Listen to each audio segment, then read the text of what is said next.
difícil conseguir acesso. Claro, porque o seu local é secreto, ele está em Kiev, eu posso dizer isso, mas tínhamos muitos soldados muito armados que nos levaram até o porão de um local em um prédio no centro de Kiev, corredores escuros, com muitas forças de segurança. Isso realmente nas profundezas de um prédio no centro de Kiev. Esse é o local onde o presidente Zelensky da Ucrânia está, enquanto a capital e o país são bombardeados. A entrevista foi conduzida predominantemente em ucraniano. Ele respondeu algumas perguntas em inglês. Nós falamos sobre várias questões. Nós falamos sobre as negociações que começaram há alguns dias entre Rússia e Ucrânia. Falamos sobre como talvez chegar ao fim deste conflito. Vamos ouvir. Você mandou a sua delegação para conversar com os russos. Houve algum desfecho substancial? Existe esperança? Eles decidiram para começar a falar sobre a situação. E eu queria mesmo, porque, bom, a gente tem que conversar sobre isso. Todos precisam parar com essa luta e chegar a um ponto começar onde a gente estava 6 dias atrás. Eu acho que coisas importantes que a gente pode fazer, e isso é muito importante. Se você faz isso, se o outro lado está pronto, significa que eles estarão prontos para a paz. Se eles não estão prontos, significa que, sabe, que a gente está perdendo tempo. É uma perda de tempo, então, você acredita? A gente vai ver.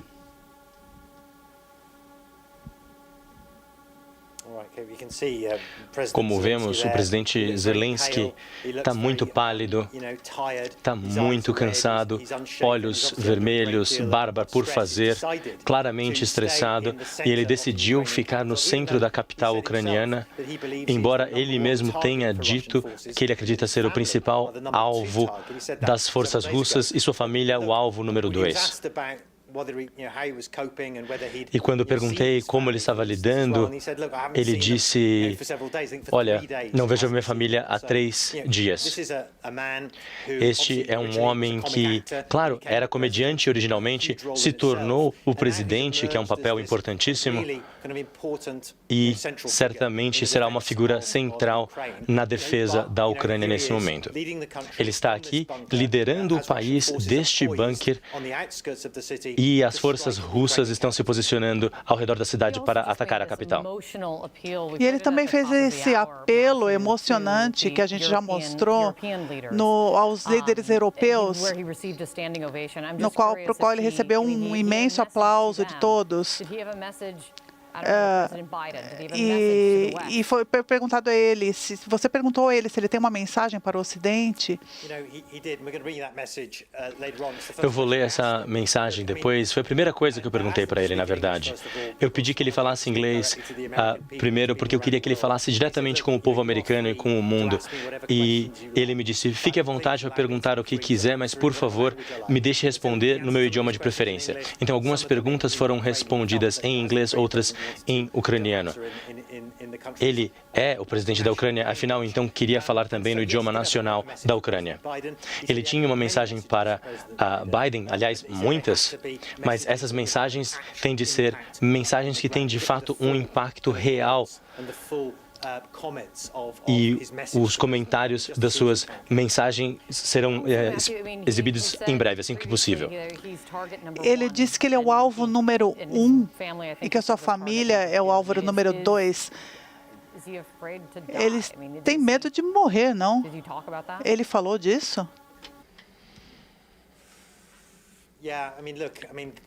Olha só, ele claramente decidiu arriscar sua própria vida e ficar na Ucrânia.